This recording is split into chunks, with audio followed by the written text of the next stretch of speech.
Oyinlọla já Adeleke lulẹ̀ pátápátá.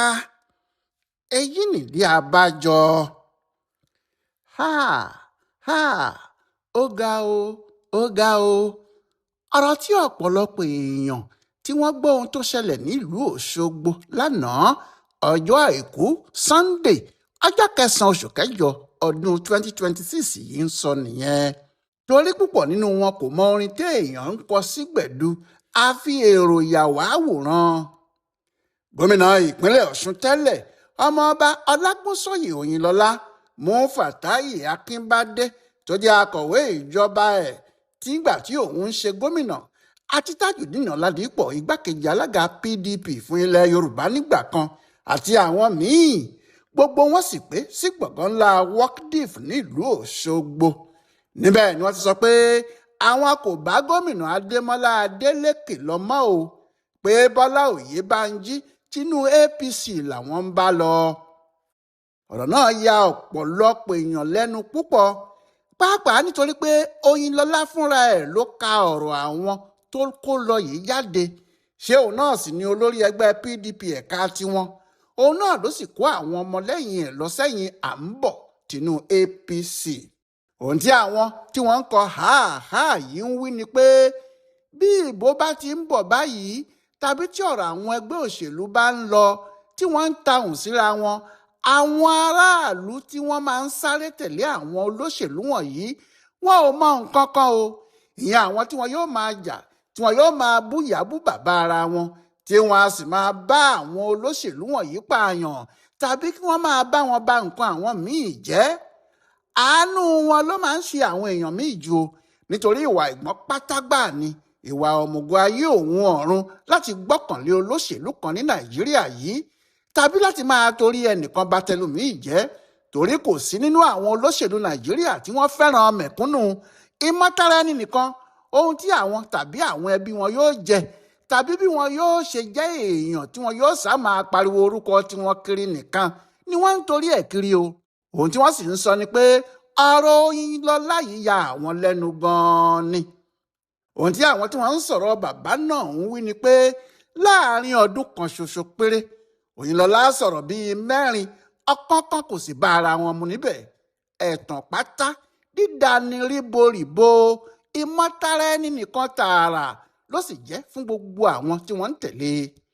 Ìdí ni pé ní ọjọ́ 25 oṣù karùn-ún ọdún 2025 tó kọjá yìí wọ́n ṣètò kan lórí rédíò. Oyinlọla sì ní àlejò wọn. Wọ́n wá bi í léèrè pé kí ló dé tí àwọn olóṣèlú ń rọ́ lọ sínú ẹgbẹ́ APC lásìkò yìí. Yorùbá l'Oyinlọla fi ń sọ̀rọ̀ o, kì í ṣe èdè òyìnbó o. Ìdáhùn tó sì fún wọn ni pé ẹnikẹ́ni tí ẹ bá ti rí tó ń sá lọ sínú APC tàbí tó ń ṣe àtìlẹ́yìn fún wọn, ohun méjì náà ló lè gbé wọn lọ o. Àkọ́kọ́ ni pé ó lè jẹ́ tọ̀hún ti dáràn tàbí kó ti kówó jẹ tàbí kí wọ́n ti ṣe ohun aburú kan tí EFCC lè torí ẹ̀ mú wọn. Wọ́n sì ti mọ̀ pé tí àwọn bá ti wọ inú APC yìí EFCC kò lè mú àwọn mọ́. Àkọ́kọ́ ohun tó ń jẹ́ kí wọ́n torí ẹ̀ lọ nìyẹn. Oyinlọla ní ìdí kejì tí àwọn òṣèlú ń torí ẹ̀ lọ sínú ẹgbẹ́ APC báyìí kò ju ìmọ̀tara ẹni nìkan lọ, nítorí òun ò tí ì rí ẹni tó ń lọ sínú ẹgbẹ́ náà tó jẹ́ nítorí aráàlú ló ṣe lọ, nítorí ìtara wọn nìkan ni wọ́n ṣe ń lọ o. Oyinlọla ló ń ṣe irú àlàyé báyìí fún àwọn èèyàn ìpínlẹ̀ Ọ̀ṣun àti gbogbo àwọn olólùfẹ́ tí wọ́n ń tẹ̀lé ní ọjọ́ 25 oṣù karùn-ún ọdún 2025. Eléyìí fi ọkàn Ademọla Adeleke àti àwọn tí wọ́n fẹ́ràn Oyinlọla fúnra ẹ̀ lọ́kàn balẹ̀ pé aṣáájú àwọn ti sọ̀rọ̀, ibi tó bá ní kí àwọn lọ ibẹ̀ làwọn ń lọ. Nígbà tí ọ̀rọ̀ náà yóò sì di ohun tí gbogbo èèyàn bẹ̀rẹ̀ sí pàtẹ́wọ́ fún Oyinlọla ní oṣù kejì lẹ́yìn tó ti sọ̀rọ̀ yìí ni nígbà tó tún kó àwọn míì jọ tí wọ́n sì kéde fún gbogbo ayé pé ní tàwọn o, àwọn ti fọwọ́ sí pé kí ààrẹ Bọ́lá Ahmed Tinubu máa ṣe ìjọba ẹ̀ lọ l'Àbújá kó sì wọlé fún sáà kejì, òun làwọn yóò sì ṣiṣẹ́ fún. Bẹ́ẹ̀ làwọn tún fọwọ́ sí kí Ademọla Adeleke máa ṣe gómìnà ìpínlẹ̀ Ọ̀ṣun lọ, kò sì gbọ́dọ̀ sí ohun tí yóò dí sáà kejì lọ́wọ́. Oyinlọla ló ṣáájú àwọn tí wọ́n ń sọ báyìí níbi ìpàdé ńlá. Àwọn tí wọ́n sì tún wà pẹ̀lú ẹ̀ ní alága PDP Sunday Bisi, Lásù Yusuf tilé ìgbìmọ̀ aṣojú ṣòfin ní Monday ọjọ́ Ajé ọjọ́ 21 oṣù keje July 21, 2025 ni wọ́n pè pàdé yìí tí wọ́n sì gbé ìwé ìpinnu ńlá náà jáde fún gbogbo ayé tó sì jẹ́ Oyinlọla ló ṣáájú àwọn tí wọ́n fọwọ́ sí i. Bẹ́ẹ̀ náà ló ṣe pé Oyinlọla yìí fúnra ẹ̀ ló kéde fáwọn èèyàn ní ọjọ́ 24 oṣù kọkànlá November 24, 2025 lórí rédíò lóṣogbo pé inú ẹgbẹ́ àkọọ́dù ni Ademọla Adeleke máa lọ. Ìyẹn lẹ́yìn tó ti gbìyànjú láti wọ inú APC tí kìí náà kò bọ́ sí i. Oyinlọla sọ fáwọn tí wọ́n ń fọ̀rọ̀ wá lẹ́nu wò pé lóòótọ́ ni Adeleke fẹ́ wọ inú APC ṣùgbọ́n àwọn èèyàn ibẹ̀ kò gbà á láàyè nítorí ìmọ̀tara wọn nìkan. Ó ní òun mọ̀ wọ́n dáadáa nínú APC, wọn ò lóòótọ́, ọ̀rọ̀ wọn bí ẹni tó bá fẹ́ bá èṣù jẹun ni, síbí ẹ̀ gbọ́dọ̀ gùn dáadáa nítorí ọ̀pọ̀ àwọn tí wọ́n wà nínú APC náà kì í ṣe èèyàn dáadáa. Ó ní òun mọ̀ wọ́n o, ṣé bí òun ti bá wọn ṣe rí, òun sì mọ̀ pé a sọ̀rọ̀ àná di bá mi ìkílẹ̀ tó mọ́ ni wọ́n. Nígbà náà ló sì sọ fún gbogbo ayé lórí rédíò pé Adeleke ò ní lọ sínú ẹgbẹ́ òṣèlú APGA o, àmọ́ ti àkọọ́dù yẹn ni yóò ṣeé ṣe. Nígbà tó tún di inú oṣù kínní ọdún 2026 yìí lọ́jọ́ ajé Monday oṣù náà ni o, January 5, 2026, Oyinlọla dúró síwájú Ọlọ́run àtàwọn èèyàn, ó sì bẹ̀ àwọn òṣìṣẹ́ ìjọba lọ́sùn. Ìsìn ńlá tó máa ń pa gbogbo ẹlẹ́sìn pọ̀ èyí tí wọ́n máa ń ṣe lọ́dọọdún ni wọ́n ń ṣe nílé ìjọba lọ́sùn. Oyinlọla sì ní àlejò wọn pàtàkì níbẹ̀ ni Oyinlọla ti dìde sọ̀rọ̀ tó ní òun fẹ́ bẹ̀ àwọn òṣìṣẹ́ ìjọba náà lẹ́bẹ̀ kan ni pé kí wọ́n torí Ọlọ́run kí wọ́n má yẹ àdéhùn tí wọ́n bá gómìnà náà ṣe o, ìyẹn gómìnà Ademọla Adeleke.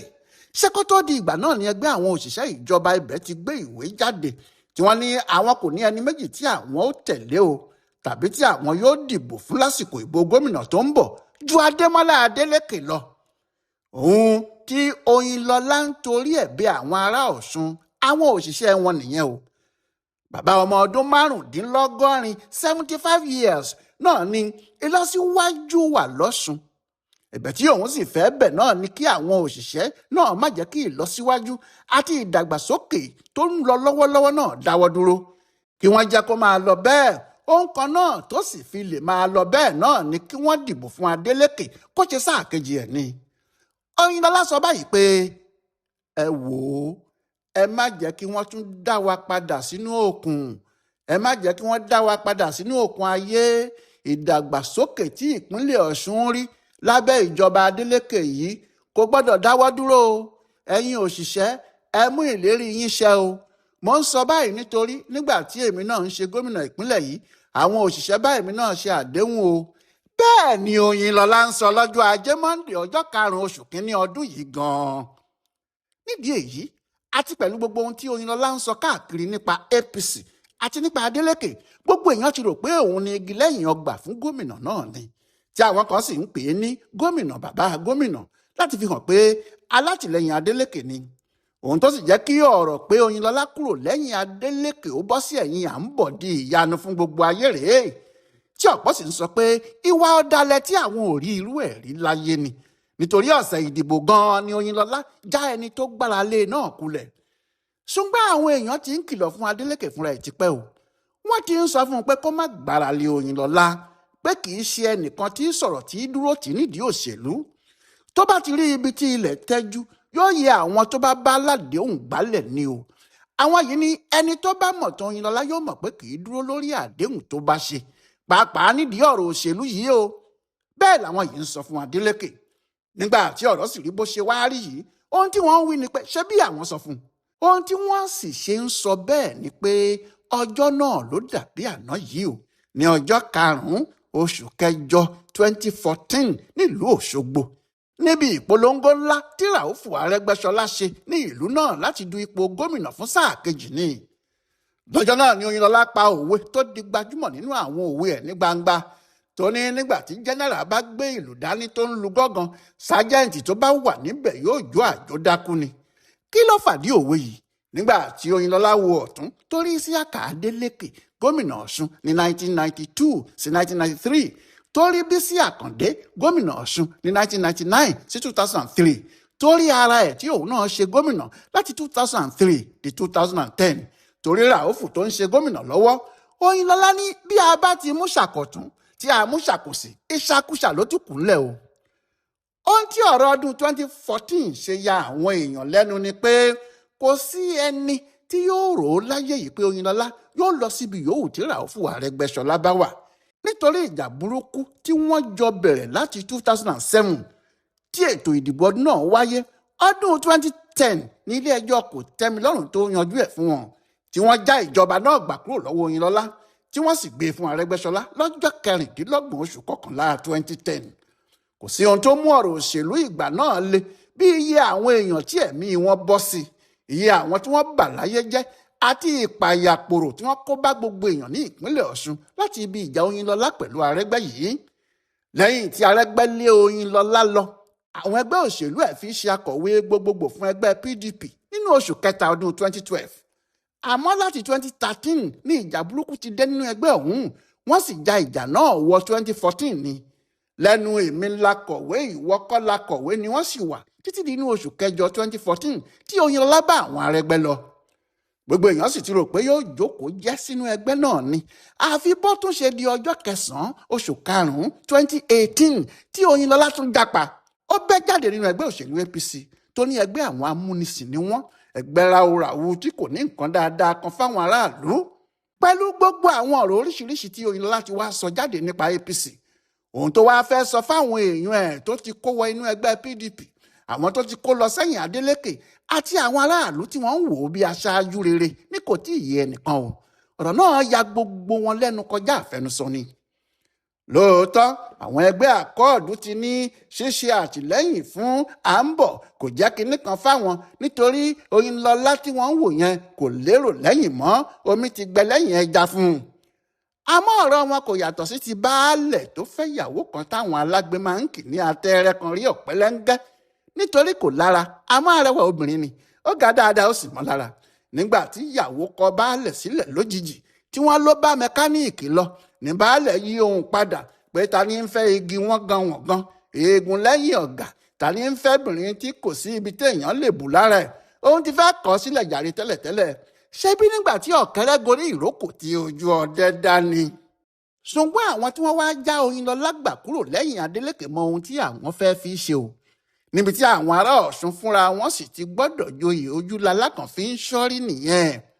Àwọn aṣáájú APC wọ̀nyí mọ̀ pé kò sí èrò lẹ́yìn Oyinlọla lóòótọ́, ṣùgbọ́n orúkọ ẹ̀ àti àdúgbò tó ti wá dáa púpọ̀ láti fi ṣe òjòrò ìbò. Bí wọ́n bá rí ìdìbò gómìnà tí wọ́n fẹ́ dì í, wọn yóò ní nítorí pé àwọn gbé Oyinlọla wá ni. Ohun tó ṣẹlẹ̀ lọ́jọ́sí nígbà tí wọ́n dìbò ní 2018 tí Adégbóyèga Oyètọ́lá kò wọlé nìyẹn. Ṣèbí Iyọlá Omiṣore ni wọ́n sáré tọ̀ lọ. Bẹ́ẹ̀ ni kì í ṣe ìbò Omiṣore tí wọ́n dì náà ló tó bẹ́ẹ̀, àmọ́ wọ́n ráyè ṣe òjòrò, wọ́n sì rí ìdìbò náà láti sọ pé Oyètọ́lá ló wọlé. Èyí tó kù ìrégbè ni. Nídìí èyí, ohun tí wọn yóò fi Oyinlọla ṣe náà rèé. Lẹ́yìn tí wọ́n bá sì ti lò ó bẹ́ẹ̀ tán, wọn yóò padà sọ́ọ̀nù bí àmukù ọsàn ni. Bẹ́ẹ̀ bàbá náà fúnra ẹ̀ ti dá ara ẹ̀ lẹ́jọ́ nídìí ọ̀rọ̀ yìí. Ó ti sọ lóṣù karùn-ún ọdún 2025 tó kọjá pé ẹnikẹ́ni tó bá lọ sínú APC tàbí tó bá ṣe àtìlẹ́yìn fún wọn bí kò bá jẹ́ pé ó hùwà ìbàjẹ́ tó ń sá fáwọn EFCC, àjẹ́ pé ẹnìkan tó mọ tara ẹ̀ nìkan ni. Èwo wá ní ti Oyinlọla nínú méjèèjì tí òun fúnra ẹ̀ sọ yìí o. Ó kàn jẹ́ pé bí nǹkan ti ṣe wà yìí, ojú ogun yóò le lásìkò ìdìbò náà. Àfi kọ́lọ́mọ kìlọ̀ fọ́mọ ẹ̀ kí Ọlọ́run sì fi ìṣọ́ ẹ̀ ṣọ́ gbogbo ará ìpínlẹ̀ Ọ̀ṣun. Ọláyíwọlá alága ló ń ṣe àyẹ̀wò lílọ tí Oyinlọla kúrò lẹ́yìn Adeleke tó lọ sẹ́yìn àǹbọ̀, tó sì ń ṣe àkọsílẹ̀ fún bùdó àgbáyé fún àṣà àtìṣe Yorùbá World Center nínú ọgbà Yunifásítì Ìbàdàn. A kú dédé àkókò yìí o.